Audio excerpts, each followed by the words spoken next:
समझा है, लेकिन उनके साथ कोई दिक्कत होता है। और वो घटना जैसे मैंने आपके सामने चाहिए जो और संपूर्ण है, कुल है, टोटल है, उसमें जरा सी भी कमी नहीं। सही है, 5-5 तो मिनट जाहिर सी बात है उसमें एक घटना अगर ऐसी घट जाए स्नैप तो टिकते हैं। कि कमी आ जाए तब कुछ उसमें डाला जा सकता है, वो अपूर्ण हो जाए तब उसमें कुछ बनाया जा सकता है, उसमें कुछ कमी आ जाए तो आप पर हमारा जो काम है तसव्वुफ का सूचने का वो है आपको ना समझ बनाना। आप समझिए, हम ये नहीं कह रहे कि आप ना समझ, हम कह रहे हैं आप टोटल समझें। इसीलिए मैं जो समझाना चाह रहा हूँ आपकी समझ में नहीं आएगी बात, क्योंकि आप कुल हैं, कांप भी नहीं रहा, ये कुल नहीं है, इनको हम लर्न नहीं हो रहा समझाएंगे। ग्राफिक्स में मैट्रिक्स। तो आप पर जो काम करना है हमको पहले इन पर काम नहीं करना, इन्हें तो बात समझानी है, समझनी। आप पर काम क्या करना है, आपको थोड़ा सा ना समझ बनाना, आपको थोड़ा सा मर्द बनाना। मर्द का मतलब अपूर्ण, मर्द का मतलब अधूरा, औरत का मतलब पूरा। इनको हमको थोड़ा सा स्त्री बनाना है ताकि इनके अंदर लचक आए, ताकि इनके अंदर ग्रहण करने की क्षमता है, ताकि ये कुछ हासिल कर सके। इन मर्दों को हमें थोड़ा सा, आपने भारत के अंदर देखा होगा एक प्रतीकात्मक अर्धनारीश्वर, अर्धनारीश्वर दरअसल संपूर्णता का प्रतीक है, ना ही पुरुष ना ही स्त्री है, अर्धनारीश्वर। यही वजह हमारे यहाँ देखते होंगे दाढ़ी, ये पुरुष का प्रतीक है और फिर पीछे चोटी, ये औरत का प्रतीक है।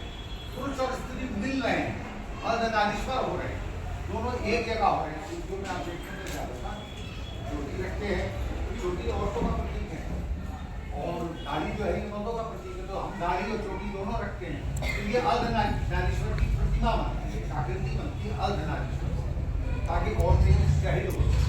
तो इनको थोड़ा सा औरत बनाने का काम करना पड़ता है कि ये इश्क कर सके। मर्दों के लिए इश्क करना बहुत मुश्किल काम है और औरतों के लिए इश्क चूंकि स्वभाव में है, इसलिए वो होती ही इश्क में, हमेशा औरत इश्क में बनी है। ठीक है। मर्दों के लिए मर्दों को कुछ कोशिश करनी पड़ती है, तो रोने के लिए आशिक को होता है ना, आशिक कमजोर सा होता है, वो रोता है, उसमें एक लचक होती है, वो पैर पकड़ता है। औरतें आपने देखी होंगी वो होती है अपने स्वभाव से इसी तरह लचक वाली, देने वाली, अता करने वाली, कोई भी चीज़ ग्रहण करें तो ग्रहण की हुई चीज़ को बढ़ाकर देने वाली। एक बीज मर्द ने दिया, उसको संतान बनाकर देने वाली। कबीरदास ने कहा और क्या खूब कहा कि अंबर बरसे धरती भीगे, ये जाने सबको, इस बात का सबको पता है कि अंबर बरसता है, आसमान बरसता है, बारिश होती है और धरती भीग जाती है। लेकिन वो कहते हैं धरती बरसे अंबर भीगे जाने बिरला करे। कभी कभार ऐसी घटना भी होती है जब जमीन बरस जाती है और ऐसा बरसती है कि आसमान भीग जाता है, लेकिन इस बात को बहुत कम लोग जानते हैं कि ऐसा कब होता है। आसमान बरसता है, जमीन भीगती है और उसके अंदर छुपे हुए बीजों को फसल बनाकर औरत का काम है कि वो आपको पता है, आपको पता है कि आप अगर अपने पता नहीं मुझे बात हमारी चीज़ बहरहाल पता चल जाएगा बाद में, मैं बता देता हूँ।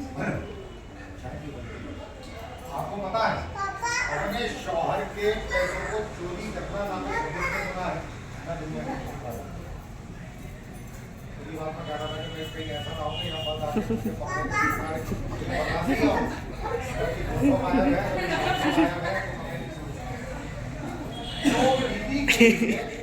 दुनिया के किसी भी धर्म में अल्लाह के नजदीक अपने शौहर के कोई भी चीज चुराना, पैसे चुराना गुनाह में शामिल नहीं है। ये क़यामत का दिन बताते हैं ना कि ये बैठे हुए कर दो लिखते हैं शौहर की जेब में से पैसे चुरा रहे हो, ना ही आप कैमरा लगा दें, आपने कैमरा लगा दिया, उसमें आगे आपकी बीवी गई आपके शर्ट में से या आपके कोट में से उसको पैसे निकालने की। अब आप सोचें कि FIR करा तो थाने में तो कैमरे का दिखा के कोई FIR नहीं लिखी जाती दुनिया के किसी काम में। अगर वो आपकी जीवी है तो क्यों है ऐसा, मालूम है आपको? अब इसके दो भाई इसमें ढल जाएगा, उस पर ध्यान देना आप, गैरत और बेगैरत, ठीक है ना।